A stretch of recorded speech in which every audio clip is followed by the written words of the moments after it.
বার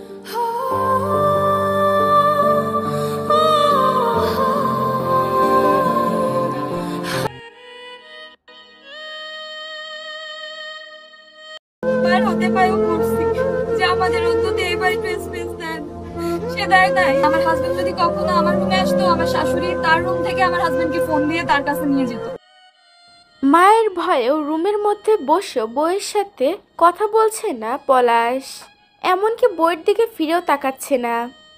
পলাশ যখন কাজ শেষে বাসায় এসে তার রুমে যায়, তখন মাও তার সাথে সাথে সেই রুমে যায়।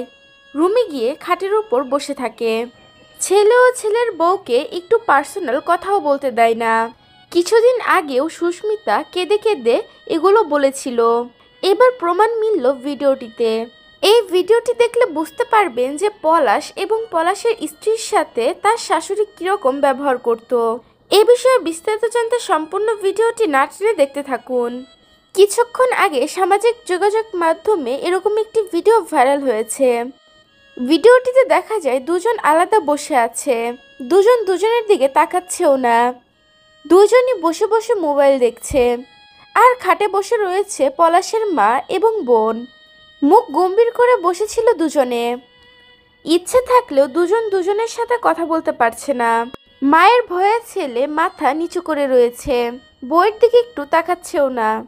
পলাশের মা চাইতো না যে তারা স্বামী স্ত্রী একত্রে কথা বলুক বা ঘনিষ্ঠ সময় কাটাক। আর পলাশ সবসময় তার মায়ের কথাই শুনতো।